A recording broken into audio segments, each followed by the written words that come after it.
Bonjour, nous sommes le dimanche 6 avril 2025 et nous avons parlé du Motorola Edge 60 Fusion qui succède bien évidemment au 50. Nous allons comparer les deux et voir également les bons plans concernant ce dernier Motorola. En ce qui concerne les autres versions, déclinaisons de Edge 60, il y aura Edge 60, Edge 60 Pro, Edge 60 Ultra et probablement un Edge 60 Neo comme il y a eu sur les 50 Neo. Alors nous allons commencer par les specs du Motorola Edge 60 et ligne par ligne comparé avec le 50 ainsi que voir les bons plans autour de ce nouveau smartphone. N'oubliez pas de vous abonner pour plus de news sur le monde de la high-tech ainsi que les bons plans, également sur mon Twitter et en description sous toutes mes vidéos. Vous pouvez les retrouver dans mes playlists. Actuellement, il y a des bons plans concernant les laptops et les desktops gaming sur Darty avec le code PC10. Je mettrai les liens en description. Vous pourrez également retrouver ma vidéo concernant ce bon plan qui dure jusqu'à demain, lundi 7 avril, 23h59. Alors on repasse sur ce Motorola Edge 60. Comme on peut le voir ici, la date de sortie c'est le 15 avril. C'est actuellement déjà disponible. On peut le retrouver par exemple chez Darty à 402 € en 3 déclinaisons de couleurs. Rue du Commerce, Rakuten, je mettrai tous les liens en description. Et actuellement, il est en bon plan chez Boulanger. Au lieu de 400 €, vous avez 50 € de remise avec le code HELLO50 et 70 € en carte cadeau. Donc ça fait 120 € d'économie, ce qui fait du prix. Revenons au spec. Ici, il est au niveau des dimensions 161 par 73 par 8 mm, tandis que le précédent, c'était relativement pareil. 162, 73 et 7,9.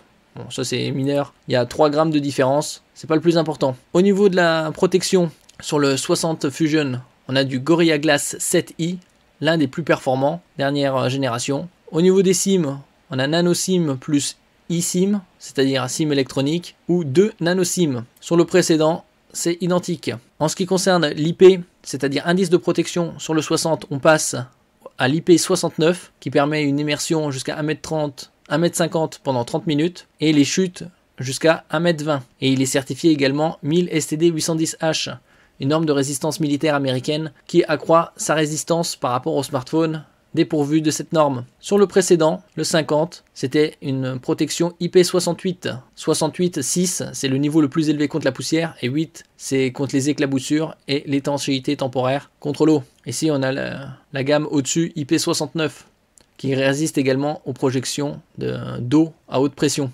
Concernant l'écran, on a du LTPO OLED avec 1,07 milliard de couleurs, 120 Hz, la prise en charge du HDR10+, 1500 nits au niveau de la luminosité et jusqu'à 4500 nits en pic. Au niveau de la taille, c'est 6,67 pouces avec une très bonne définition ici, 1220 par 2712 au format 29e, ce qui fait une densité de pixels de 446 ppi comme le Edge 50 Pro. Donc là, on gagne en qualité de dalle. Et en ce qui concerne la protection, c'est du Corning Gorilla Glass 7i. Tandis que la génération précédente, on avait du POLED, 1,07 milliard de couleurs, 120 Hz, 144 Hz à l'international, et avec un pic lumineux ici de 1600 nits. Donc on a quasi triplé, puisque sur le 60, on est à 4500.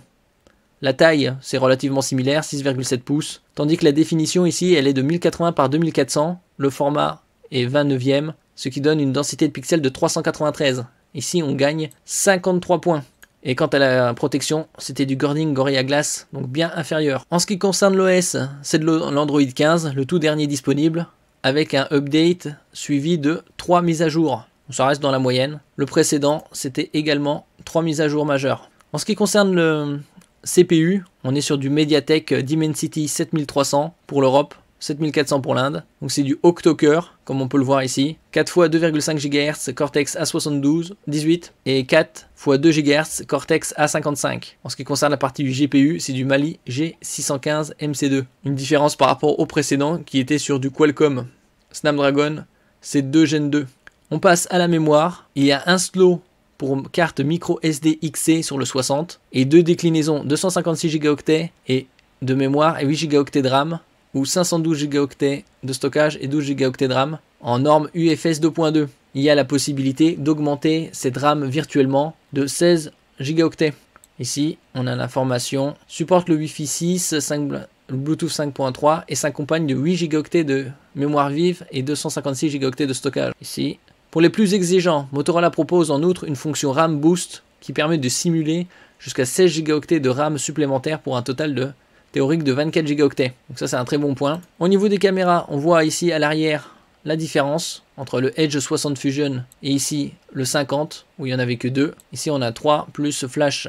Donc on a un principal de 50 mégapixels avec OIS, c'est-à-dire Optical Image Stabilization, stabilisation optique, un ultra grand angle 120 degrés 13 mégapixels et il est capable d'enregistrer en 4K 30 images par seconde ou en Full HD jusqu'à 240 images par seconde. En ce qui concerne le selfie, c'est du 32 mégapixels avec la fonction HDR et également la possibilité d'enregistrer en vidéo 4K 30 images par seconde ou Full HD 30 images par seconde. Tandis que sur le précédent, c'était identique, à part pour le Full HD où il était limité à 120 images par seconde. Sur le nouveau, c'est 240. Au niveau des haut-parleurs, ils prennent le Dolby Atmos en charge. Il n'y a pas de prise 3,5 mm sur celui-ci.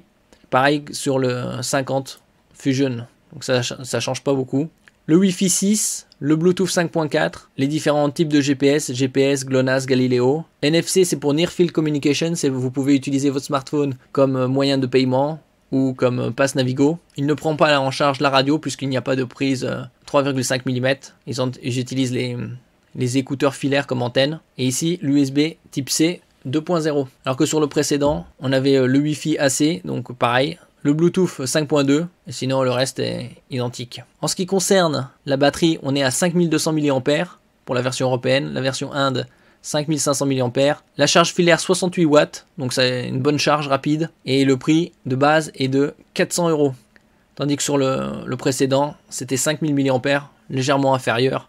En ce qui concerne la charge, c'est également du 68 watts, ce qui donne une impression de 50% en 15 minutes. Donc très rapide. Là on a d'autres informations qu'on avait vues précédemment. Donc IP69, résistance militaire américaine, un écran OLED avec une très bonne définition qui donne du 446 ppi en densité de pixels, 120 Hz, le HDR10+, une pic lumineuse de 4500 candela mètre carré, donc 3 fois supérieur à la génération précédente, une norme Gorilla Glass 7i, et il y a l'avantage ici d'avoir un slow pour carte micro SD jusqu'à 1 Teraoctet, et surtout le boost de RAM Boost qui permet de tripler la RAM et de passer de 8 à 24 en tout. En ce qui concerne le capteur photo, c'est du Sony Lithia 700C. En général sur les smartphones c'est du 50 mégapixels le capteur principal. Bien évidemment il y a Motorola AI comme toujours sur tous les smartphones. Et donc ici le bon plan c'est celui-là sur Boulanger à 400 €. Vous avez avec le code de remise Hello50 50 € de réduction et vous avez en carte cadeau 70 €. Donc ça fait 120 € d'économiser. Ici, profitez d'une offre exclusive sur le Edge 60 Fusion du 4. Donc ça vient juste de commencer. Jusqu'au 24 avril, 282 € au lieu de 402. Je mettrai tous les liens en description. Merci pour votre écoute et à la prochaine.